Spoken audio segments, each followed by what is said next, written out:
مهتد ومن يضلل فلن تجد له وليا مرشدا ونشهد أن لا إله إلا الله وحده لا شريك له ونشهد أن سيدنا وسندنا ونبينا محمدا صلى الله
آمنوا صلوا عليه وسلموا تسليما صلى الله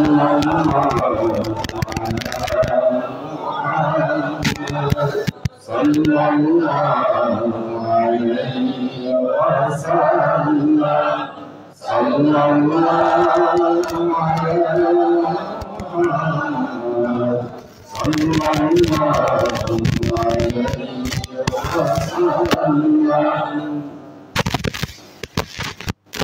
আল্লাহ পাশে কথা বলেন। প্রথম হাজিরা খাতাগুলো রিভিউ করতে বলেছি। যারা নিয়মিত ক্লাস করবেন তাদের নামই হাজিরা খাতায় থাকবে। যাদের নাম 3টা খাতায় থাকবে, তিন দিনের খাতায়, তাদেরটা লাল অক্ষর, 2 দিন সবুজ নর্মাল, 1 দিন করে কালো। আর অ্যাবসেন্ট হবে কার আসারা কি হবে এক ক্লাসের জন্য, সেটা আমি নির্ধারণ করি। এটা ব্যক্তি হিসেবে নির্ধারিত থাকে, এক একজনের উপর এক এক রকম। তো সেই হিসাবে আপনারা নামটা লিস্ট করে আমাকে দেখাই দেন।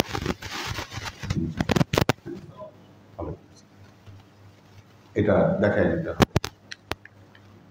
দ্বিতীয়ত হলো, মেয়েরা অভিযোগ করছে ছেলেরা উপরে চলে যায় বলে না হবে, কারণ মেয়েদের ওখানে যাওয়ার কিছু আদব আছে, অনুমতি নিয়ে তারপর যাইতে হবে। গতকালও এরকম ঘটছে, আজকেও এরকম ঘটছে, মেয়েরা অভিযোগ করছে। কাজে ছেলেরা মেয়েদের ওখানে যেতে গেলে অবশ্যই পারমিশন নিয়ে আগে থেকে বলে তারপর যেতে হবে, হুট করে যাওয়া যাবে না। এটা আপনারা খেয়াল রাখবেন। 3 নম্বর, ক্লাসে আপনারা দেরি করলে আমার দেরি, আপনারা তাড়াতাড়ি করলে আমার তাড়াতাড়ি। তো এই সময় আসছেন, আলোচনা করাটাই জরুরি। আমরা আজকে মাসনবী নিয়ে আলোচনা করব যতটুকু পারি। মাসনবী মানবী,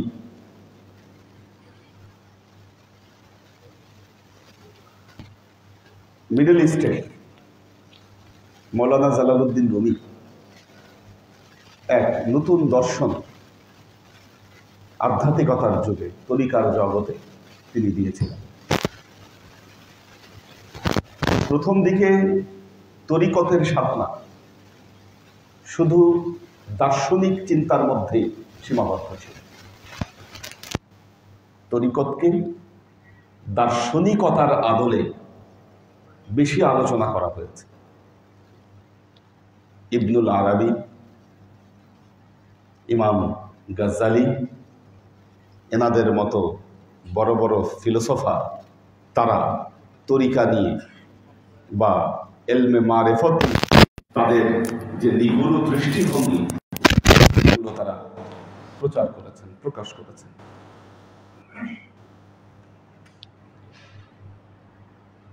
দ্বিতীয় পর্যায়ে এসে তরিকা, রিয়াজাত, রিচুয়ালস এগুলোর মধ্যে সীমাবদ্ধ হয়ে গেছে। এই সময়ে এসে মাওলানা জালালউদ্দিন রুমি, যদিও মাওলানা জালালউদ্দিন রুমি প্রথম নন, তার উত্তরসূরি রয়েছে ফরিদউদ্দিন আত্তার, আবু সাইদ আবুল খায়ের, বাবা তাহের উরিয়ানি, এই যে বিখ্যাত সুফিরা, তারা নতুন একটি ধারা তরিকার জগতে তৈরি করেন, সেটি হলো প্রেম, ইশক। মাওলানা রুমি যে ফিলোসফি দিয়েছেন, ফরিদউদ্দিন আত্তারের যে ফিলোসফি, প্রেম ছাড়া, ইশক ছাড়া একজন মানুষ আল্লাহ পর্যন্ত পৌঁছাতে পারবে না। লাভ, এজন্য মাওলানা রুমিকে বলা হয় মেসেঞ্জার অফ লাভ। তিনি যে প্রেমের বাণী ছড়িয়ে দিয়েছেন, সারা বিশ্বে এটি সমাদৃত হয়েছিল। এবং আপনারা জানেন যে তুর্কিতে যারা 600 বছর শাসন করেছে, তুর্কি শাসন ব্যবস্থায় এই মেভলিক সুফিদের খুব বড় একটা প্রভাব ছিল। কামাল আতাতুর্কের যে বিপ্লব, তার আগ পর্যন্ত মেভলিক সুফিরা তুরস্কের ইতিহাসে খুব গুরুত্বপূর্ণ ভূমিকা পালন করেছে। আমি আর শকত ভাই গিয়েছিলাম কৌনিয়া, মাওলানা জালালউদ্দিন রুমির মাজার যেখানে, এবং তার পাশেই হলো তার যে গুরু, তার যে পীর শামস তাবরিজের মাজার।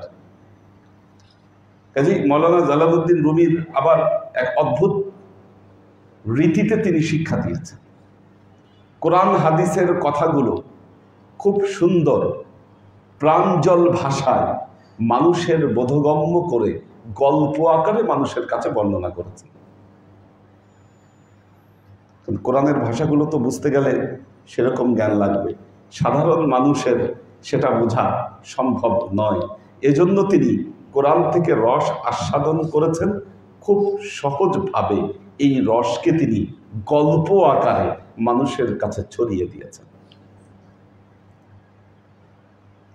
আপনারা জানেন আমাদের ভারতবর্ষে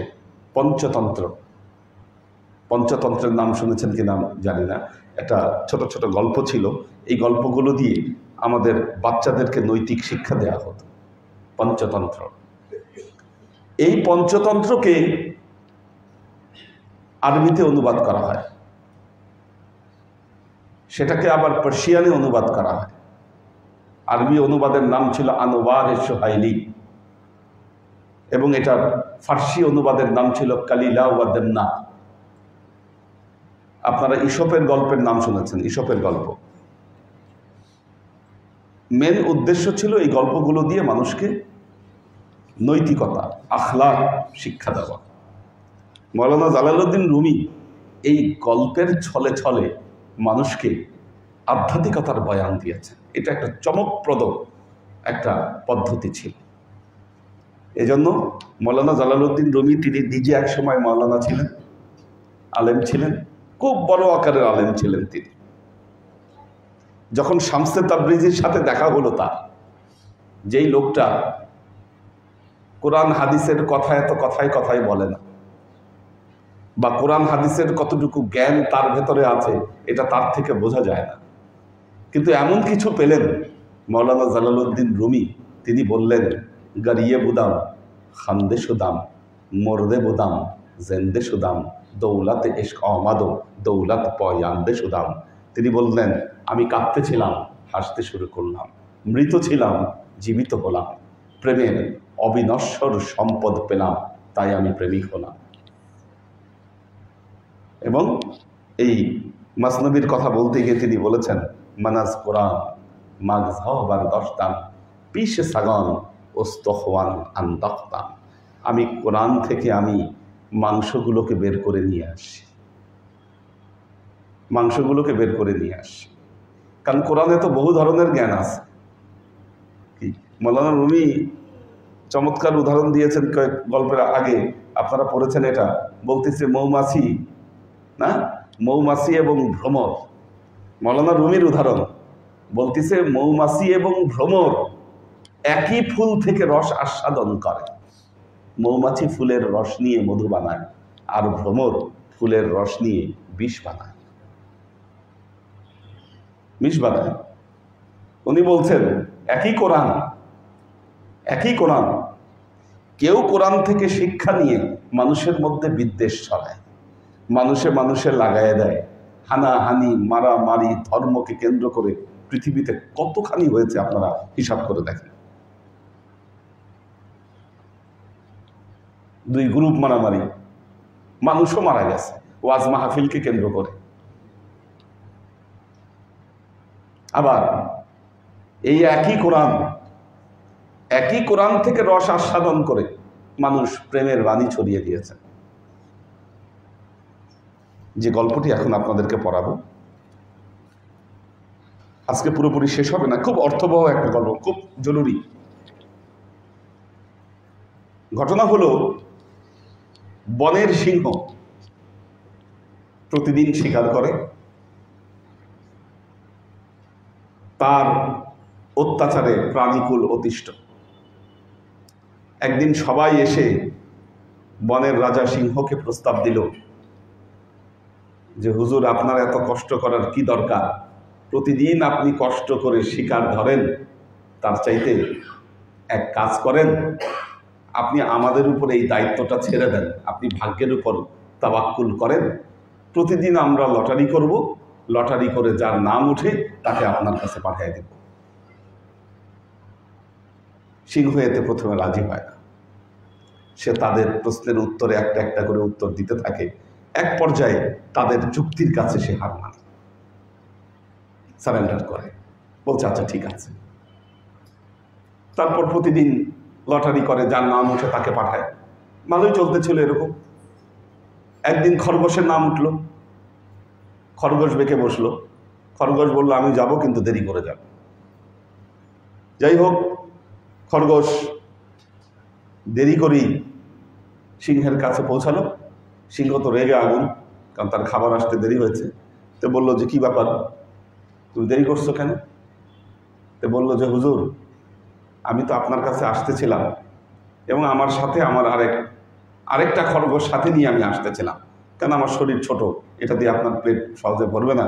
আমি আরেকজনকে সাথে নিয়ে আমার কাছে আসতেছিলাম আপনার কাছে, কিন্তু পথিমধ্যে একটা সিংহ আমার পথ আটকাইছে। আটকাই বলল কই যাস? আমি আপনার কথা বলাতে সে তেলে বেগুনে জ্বলে উঠছে, আমাকে সে আটকায় দিবে, এই জন্য আমার দেরি হয়েছে। আমাকে তো ছেড়ে দিয়েছে, আমার ভাইটাকে সে আটকায় রাখছে। এই কথা শুনে তো সিংহ ভয়ানক খেপে গেছে, তর্জন গর্জন করতে শুরু করলো। তারপর ওই খরগোশকে নিয়ে, খরগোশ তাকে একটা কুয়ার কাছে নিয়ে আসলো। এখন কুয়ার উপর থেকে যখন সিংহ উকি দিল, দেখলো যে ভেতরে পানির মধ্যে ঠিকই আরেকটা সিংহ, তার সাথে আবার একটা খরগোশও আছে। তার মানে এর কথা সত্যি। ও সেই সিংহকে মারার জন্য যেই কুয়ায় ঝাঁপ দিল, ওই কুয়ায় পড়ে তো আর উঠার উপায় নেই। বনের পাখিরা এই সিংহের অত্যাচার থেকে মুক্তি পেল। এটা হলো গল্প। কিন্তু এই গল্পে কি শিক্ষা দিয়েছে মৌলানা রুমি? মারাত্মক শিক্ষা। একটা হলো তাওয়াক্কুল এবং জোহদ, দুটো। তাওয়াক্কুল, ভাগ্যের উপর তাওয়াক্কুল করা। আরেকটা হলো নিজের ভাগ্যকে পরিবর্তনের জন্য চেষ্টা করা। দুটো জিনিস। আমরা এমন ওয়াজ অনেকদিন করেছি, প্রশ্ন হলো আপনার ভাগ্যকে আপনি পরিবর্তন করতে পারেন কিনা? This the question. আপনি আপনার ভাগ্যকে পরিবর্তনের ক্ষমতা রাখেন কিনা? জোহদ দ্বারা, চেষ্টার দ্বারা। যদি আপনি আপনার ভাগ্যকে পরিবর্তনের ক্ষমতা নাই রাখেন, তাহলে তো আপনার চেষ্টা করার কোনো দরকারই নেই। আমরা এমন কিছু হাদিস বলে মানুষের মনে তালা লাগিয়ে দিয়েছি যে জুফাল কালাম, আল্লাহ ভাগ্য লিপিকা লেখে কলম শুকায় গেছে, এখন আর এটা লেখা হবে না। আসলে কি তাই? ইসলামের ইতিহাসে এই দর্শনকে কেন্দ্র করে দুটো মতবাদের উৎপত্তি হয়েছে। একটি হলো জাবারিয়া মতবাদ, আরেকটি হলো কাদারিয়া। জাবারিয়া এবং কাদারিয়া। কাদারিয়ারা বলতেছে ভাগ্য পরিবর্তন সম্ভব, আর জাবারিয়ারা বলতেছে ভাগ্য পরিবর্তন সম্ভব না, ভাগ্যে যা আছে তা ঘটবেই। কি বড় কোশ্চেন? কোরআন কি বলে? কোরআন কি বলে? দেখেন, আল্লাহ তার কালামে পাকে ইরশাদ করছেন, ইন্নাল্লাহা লা ইউগাইয়িরু মা বিকওমিন হাত্তা ইউগাইয়িরু মা বিআনফুসিহিম। আল্লাহর স্পষ্ট বাণী, ইন্নাল্লাহা লা ইউগাইয়িরু মা বিকওমিন। আল্লাহ ওই সম্প্রদায়ের ভাগ্য পরিবর্তন করেন না, হাত্তা ইউগাইয়িরু মা বিআনফুসিহিম, যতক্ষণ পর্যন্ত না সে নিজে তার ভাগ্য পরিবর্তনের চেষ্টা করে। কি দাঁড়ালো? আল্লাহ ভাগ্য পরিবর্তন করবে না যতক্ষণ না পর্যন্ত আপনি নিজে আপনার ভাগ্য পরিবর্তনের প্রচেষ্টা না করবেন। সূরা নূহ, নূহ আলাইহিস সালাম তার কওমের কাছে গিয়ে বলতেছে, ইয়া কওম, হে আমার সম্প্রদায়, তোমরা যদি আল্লাহর উপরে বিশ্বাস করো, আমার কথা মেনে চলো, ইউআখিরুকুম লিআজালিন মুসাম্মা, তাহলে তোমরা তোমাদের নির্দিষ্ট বয়সকাল পরিপূর্ণ করতে পারবে। খেয়াল করে দেখেন, নূহ আলাইহিস সালাম তার কওমকে বলতেছেন, হে কওম, তোমরা যদি আমার দাওয়াতে সাড়া দাও, আমার কথা যদি মেনে চলো, ইউআখিরুকুম ইলা আজালিন মুসাম্মা, আল্লাহ তোমাদের নির্দিষ্ট বয়সকাল পূর্ণ করতে দিবেন। তার মানে কি? আমার কথা না শুনলে, আল্লাহর উপর ঈমান না আনলে তোমরা তোমাদের বয়সকাল পূর্ণ করতে পারবা না। আমলের দ্বারা হায়াতের পরিবর্তন। যারা হযরত নূহের কথা শুনেছিল, হযরত নূহ আলাইহিস সালাম তাদেরকে কিস্তিতে উঠিয়ে নিয়েছিলেন, তাদের প্রাণ বেঁচে গেছিল।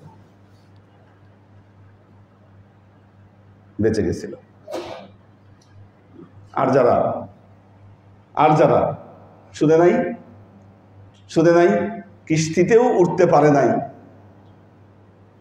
বাঁচতেও পারে নাই, প্লাবনে তারা ধ্বংস হয়ে গেছে। এজন্য মনে রাখবেন, সিদ্ধান্ত, জুহুদ, প্রচেষ্টা, কর্ম মানুষের জীবনের খুব গুরুত্বপূর্ণ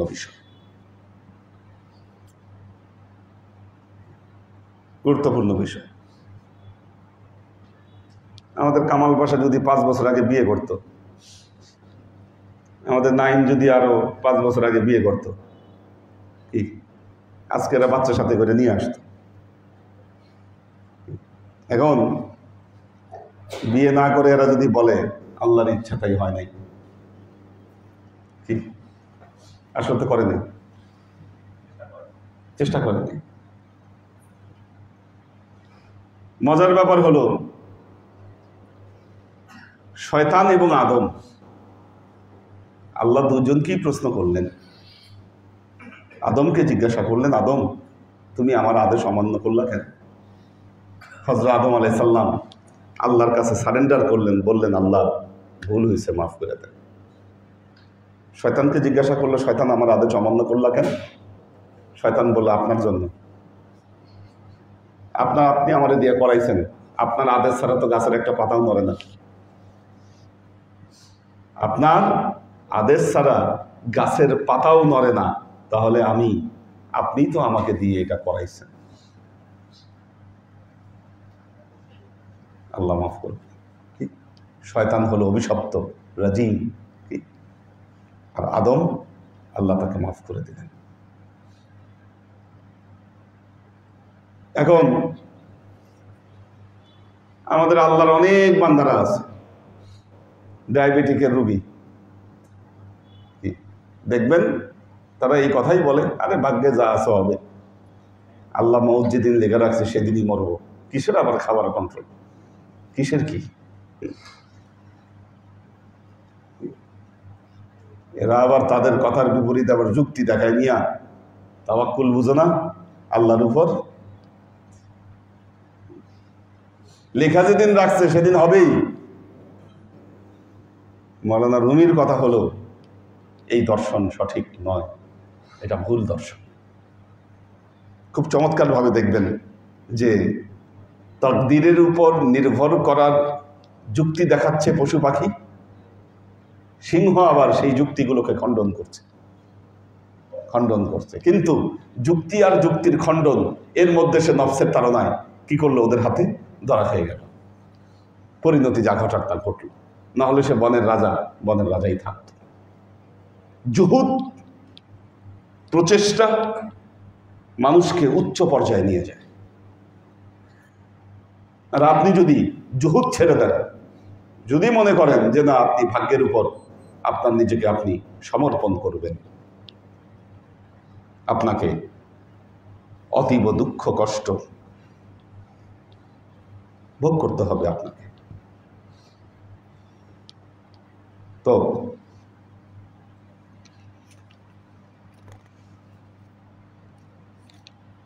আমরা কিছু দুই এক বেইট, এই জন্য বলতেছিলাম যে তাড়াতাড়ি ক্লাস শুরু না করলে, মসনবী অনেক জটিল জিনিস।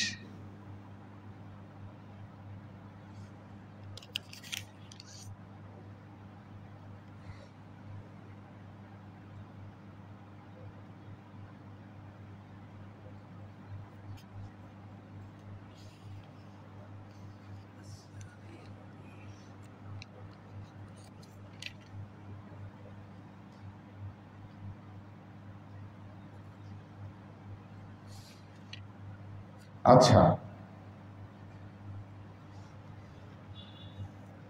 রুমির মসনবী, জুমলে গুফতান এ হাকিমে বা খবর, আল হাজার দা লাইসা ইগনি আন কদর,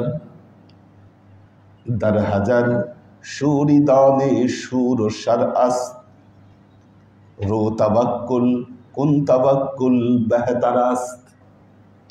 জুমলে গুফতান এ হাকিমে বা খবর, জুমলে গুফতান, পশু পাখিরা বলল সিংহকে, এ হাকিমে বা খবর, ওহে জ্ঞানী মহান সিংহ, আল হাজার দা লাইসা ইগনি আন কদর। আল হাজার বলতেছে আপনি সতর্কতাকে ছাড়ুন। এত সতর্ক কেন আপনি? সতর্কতা ছেড়ে দেন।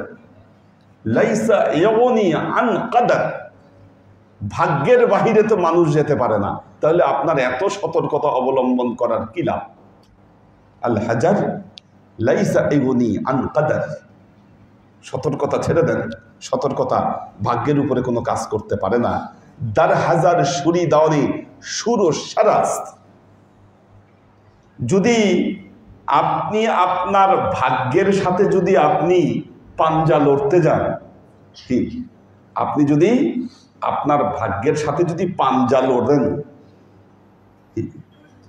পাঞ্জা যদি লড়তে যান, তাহলে আপনি ক্লান্ত হয়ে যাবেন। রু তাওয়াক্কুল কুন তাওয়াক্কুল বেহতর আস্ত, তার চাইতে আপনি আল্লাহর উপরে তাওয়াক্কুল করে বসে থাকেন, কারণ তাওয়াক্কুল এটাই হচ্ছে সর্বোত্তম। পশু পাখিরা বলতেছে সিংহকে তাওয়াক্কুল করেন। ব কাজা পাঞ্জে মাজান এ তুন্দ তীর তা নাগিরাত হাম কাজা ব তু সতীস, বলতেছে আপনি ভাগ্যের সাথে ভাগ্যের গায়ে আপনি আপনার পাঞ্জা দিয়া খামচা দিয়েন না, খামচা দিয়েন না। কারণ এই ভাগ্য লিপিকা এটা অনেক শক্তিশালী, এটাকে আপনি পরিবর্তন করতে পারবেন না। মুর্দে বয়ার বুধ বিষ হুকমে হাক তা নায়ার জখমে আজ রব্বুল ফালা। বলতেছে আপনি আল্লাহ আপনাকে যে ভাগ্য দিয়েছে সেটার কাছে আপনি মৃত হয়ে থাকেন, মুর্দে বুয়া, আপনি মৃতর মতো পড়ে থাকেন। বিশে হাকিমে হাক, হাকিম মহান আল্লাহর কাছে আপনি আপনার ভাগ্য লিপিকা নিয়ে আপনি পড়ে থাকেন। তা না ইয়াদ জখমে আজ রব্বুল ফালা, তাহলে আপনি আল্লাহর তরফ থেকে আপনি ক্ষত বিক্ষত হবেন না। এটা কারা বলল? পশুরা বলল। সিংহ জবাব দিচ্ছে গুফত অরে গার তাওয়াক্কুল রাহবারাস ইন সাবাব হাম সুন্নতে পয়গম্বরাস। সিংহ বলল গুফত অরে গার তাওয়াক্কুল রাহবারাস। সিংহ বলতেছে হ্যাঁ আমি বুঝলাম, তাওয়াক্কুল করা উত্তম, তাওয়াক্কুল নেতা। ইন সাবাব হাম সুন্নতে পয়গম্বরাস, কিন্তু ভাগ্য পরিবর্তনের প্রচেষ্টা করা এটা তো পয়গম্বরদের সুন্নত। কি যদি ভাগ্যের উপরে তাওয়াক্কুল করে বসেই থাকবে, তাহলে আমাদের পয়গম্বররা এত কষ্ট করছেন কেন? আল্লাহ তো ওনাকে ভাগ্য দিয়ে পাঠিয়েছেন, ওটা নিয়েই বসে থাকতেন। কি এত জহদ জহুদ, হিজরত, যুদ্ধ, বিগ্রহ, এত কিছু কেন করলেন? করার তো দরকার ছিল না।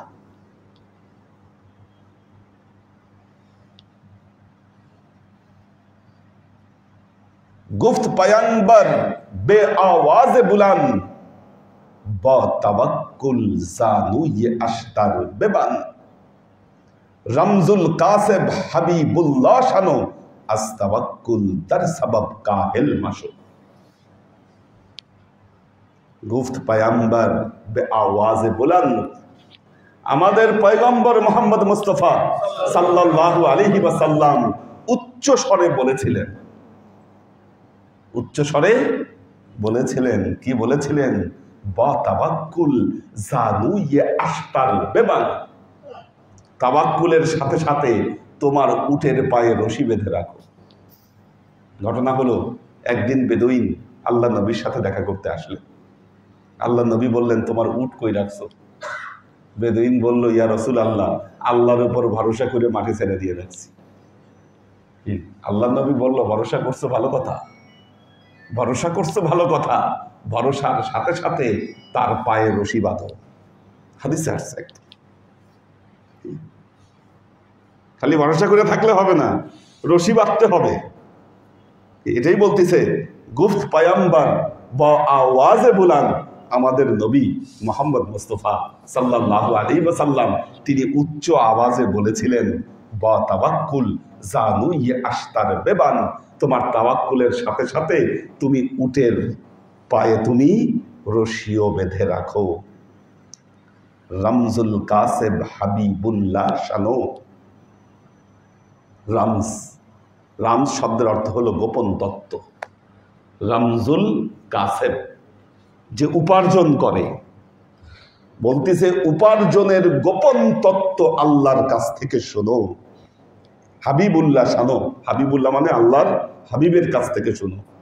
আল্লাহর হাবিব বলেছেন আস্তাওয়াক্কুল তার সাবাব কাহিল মাসুক, তাওয়াক্কুল করতে গিয়ে কখনো অলস হয়ে বসে থেকো না, অলস হয়ে বসে থেকো না। দেখেন এটা একটা মারাত্মক তত্ত্ব, মারাত্মক তত্ত্ব। তরিকা, তরিকা আল্লাহ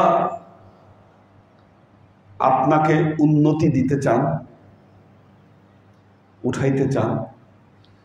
কি আল্লাহ আপনাকে উপরে উঠাতে চান, কিন্তু তার জন্য আপনার নিজের মধ্যে কিছু গুণাবলী থাকতে হবে, নিজের মধ্যে গুণাবলী থাকতে হবে। তার মধ্যে একটা হলো জুহুদ। জুহুদ জুহুদ মানে প্রচেষ্টা করা, প্রচেষ্টা করা। ইন্নাকা কাদিহুন ইলা রাব্বিকা কাদহান ফামুলাকি। তোমাকে প্রভুর পথে সাধনার পর সাধনা করতে হবে। কি? কাদিহুন ইলা রাব্বিকা কাদহান, প্রচেষ্টার পর প্রচেষ্টা করতে হবে। ফামুলাকি, তারপর তুমি তার দেখা পাবা। হ্যাঁ, ভাগ্য আপনার সাথে দুর্ব্যবহার করতে পারে, একবার করবে, দুইবার করবে, তিনবার করবে, কিন্তু যখন আপনি জুহুদ ছেড়ে না দিবেন, একবার না একবার ভাগ্য আপনার সাথে মোলাকাত করবেই। জুহুদকে পরিত্যাগ করা যাবে না। এবং দেখেন, আল্লাহ তার নিয়মের মধ্যে কিন্তু পরিবর্তন করেন না। ওয়ালান তাজিদা লিসুন্নাতিল্লাহি তাবদীলা। আল্লাহর নিয়মে পরিবর্তন হয় না।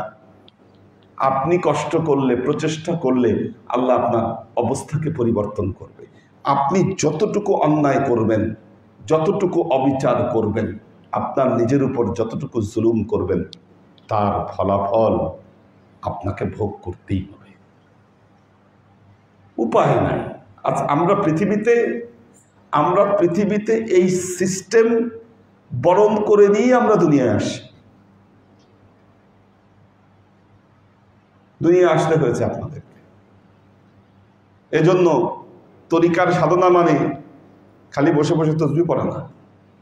ফাইজা কুদিয়াতিস সালাত ফান্তাশিরু ফিল আরদি ওয়াবতাগু মিন ফাদলিল্লাহ ওয়াযকুরুল্লাহা কাসীরান লাআল্লাকুম তুফলিহুন। আল্লাহ বলতেছেন, যখন নামাজ শেষ হয়ে যাচ্ছে, ফান্তাশিরু ফিল আরদি, জমিনে তোমরা ছড়িয়ে পড়ো, ওয়াবতাগু মিন ফাদলিল্লাহ, আল্লাহর ফাদল তালাশ করো, ওয়াবতাগু ওয়াযকুরুল্লাহা কাসীরা, ওই অবস্থায় বেশি বেশি আল্লাহকে স্মরণ করো, লাআল্লাকুম তুফলিহুন, যেন তোমরা সফল কাম হতে পারো। বুঝাইতে পারছি কিনা? খুব চমৎকার দেখবেন এটাতে। সামনে আমরা যখন আগাবো, এই ইয়ারা যুক্তি দিচ্ছে তাওয়াক্কুল করো, তাওয়াক্কুল করে সব কাজ ছেড়ে দাও। আবার এই যুক্তি দিচ্ছে কেন তাওয়াক্কুল কর, তাওয়াক্কুলের সাথে সাথে জুহুদ কেন দরকার। এই যে দুইয়ের যুক্তি। এজন্য আল্লাহ করবে, আল্লাহর উপরে ফালায় দিয়ে রাখবেন। যদি তাই করতাম, আজকে দরবার এটা উঠতো না। কি ওই পাশের বিল্ডিংগুলা কি উঠতো না? তাওয়াক্কুল করে বসে থাকলে হয়তো। আপনারা প্রচেষ্টা করছেন, জুহুদ করছেন, আল্লাহ ফল দিছে। জুহুদ না করলে জীবনে ফলাফল দিত না। আপনার এই সময়ের কষ্ট মনে রাখবেন, আপনার এক সময়ের পরিশ্রম, কষ্ট ভবিষ্যতের সৌধকে নির্মাণ করবে। আপনার এই সময়ের অবহেলা ভবিষ্যতের কাটাপূর্ণ পথকে সাজাবে। কষ্ট করতে হবে আপনাকে। কাজেই কষ্টকে লাঘব করবার জন্য এখনই আপনাকে প্রচেষ্টায় নামতে হবে। প্রচেষ্টায় নামতে হবে। হাফিজ একটা চমৎকার কথা বলেছেন, দেরাখতে দুস্তির বেনশান তত কমে দিল বেবার আরা, দেরাখতে দুশ্মনীরা বারকুন তারঞ্জ বেশুমার আরা। বলছে, বন্ধুত্বের চারা গাছকে যত্ন করো, পরিচর্যা করো, তাহলে এক সময় তোমার মনের কামনা বাসনা এগুলো ফুলে ফলে সুশোভিত হবে। আর শত্রুতার চারা গাছকে উপড়ে ফেলো, নহলে তোমাকে অসম্ভব দুঃখ কষ্ট তোমার জীবনে বয়ে নিয়ে আসবে।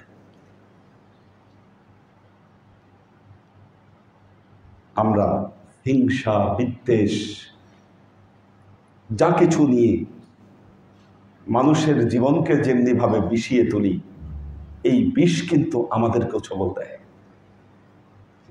ভালোবাসা, প্রেম ভেতরে লালন করুন, আপনার জীবন যেমন সুন্দর হবে, কি অপরের জীবনকেও আপনি সুন্দর করতে পারবেন। পুরো পৃথিবীটা আপনার জন্য শান্তি, সৌন্দর্যে ভরে তুলবে। আল্লাহ আমাদেরকে তৌফিক দান করুন। এটাই রুমির দর্শন, রুমির শিক্ষা। দাও, কারা কারা আছে একটু দেখি। শামিমারা, রাইসা তাজরিয়ান, সুলতান আইরিন,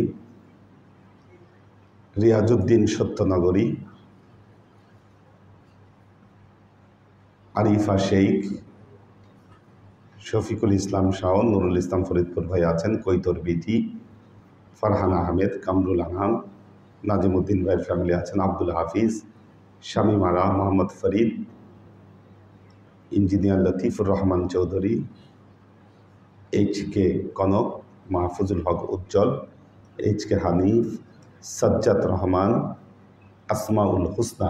আল্লাহ সবাইকে ভালো রাখুন, সুস্থ রাখুন। আল্লাহুম্মা আমিন। আল্লাহুম্মা সাল্লি আলা মুহাম্মাদিন ওয়া আলা আলি মুহাম্মাদ কামা সাল্লাইতা আলা ইব্রাহিম ওয়া আলা আলি ইব্রাহিম ইন্নাকা হামিদুম মাজিদ। আল্লাহুম্মা বারিক আলা মুহাম্মাদিন ওয়া আলা আলি মুহাম্মাদিন কামা বারাকতা আলা ইব্রাহিম ওয়া আলা আলি ইব্রাহিম ইন্নাকা হামিদুম মাজিদ। রব্বানা ظلمنا أنفسنا وإن لم تغفر لنا وترحمنا لنكونن من الخاسرين. ربنا آتنا في الدنيا حسنة وفي الآخرة حسنة وقنا عذاب النار. ربنا لا تزغ قلوبنا بعد إذ هديتنا وهب لنا من لدنك رحمة إنك أنت الوهاب. اللهم إنك عفو تحب العفو فاعف عني يا غفور الرحيم الودود. اللهم نور قلوبنا بنور الإيمان ونور قلوبنا بنور الإسلام ونور قلوبنا بنور الإحسان وزين أخلاقنا بنور محمد صلى الله عليه وسلم. اللهم إنا نسألك علما نافعا رزقا واسعا عملا مقبولا شفاء من كل داء قلبا خاشعا ذهنا ذاكرا إيمانا كاملا توبة قبل الموت راحة عند الموت ونجاة بعد الموت. اللهم إنا نسألك رحمتك في كل درجة فلاح في كل أمر ونعوذ بك من الشرك والشك والنفاق والبدعة ومن كل وسوسة الشيطان. يا الله يا رحمن يا مالك, আমরা এতক্ষণ তোমার দরবারে যে সমস্ত আমলকে উপস্থাপন করলাম, ত্রুটি মুক্তভাবে আমার আমলগুলোকে কবুল করে নাও। তুমি আমলের যা আমাদের পেয়ারা নবী হযরত মুহাম্মদ মুস্তাফা সাল্লাল্লাহু আলাইহি ওয়াসাল্লামের কাছে পৌঁছে দাও। আল্লাহ আমাদের নবীর পরিবারবর্গের কাছে তুমি যাতাকে পৌঁছে দাও। এই দুনিয়ার সমস্ত আম্বিয়াই কেরাম, সাহাবাই কেরাম, তাবেঈন, তাবেঈন, ওয়ালি আউলিয়া, গাউস কুতুব, আমাদের মা বাবা, ভাই বোন, আত্মীয় স্বজন, এই দরবার থেকে যত পীর ভাই বোন চলে গেছে সবার রূপে তুমি চাচাকে পৌঁছে দাও। তুমি তোমার হাবিবের উসিলায় আমাদের সবাইকে কবুল ক্ষমা করে দাও। আমাদের জীবন থেকে সমস্ত অভাব, অভিযোগ, বালা মুসিবত, দুঃখ, কষ্ট, রোগ শোককে দূরীভূত করে দিয়ে দৃঢ় হস্তে তোমার দ্বীনের খেদমতের তৌফিক তুমি আমাদেরকে দাও। আজীবন যেন তোমার হেদায়েতের পথে প্রতিষ্ঠিত থাকতে পারি, সে তৌফিক তুমি আমাদেরকে দাও। سبحان ربك رب العزة عما يصفون سلام على المرسلين والحمد لله رب العالمين واجعل آخر كلمتنا عند الموت لا إله إلا الله محمد رسول الله صلى الله عليه وسلم.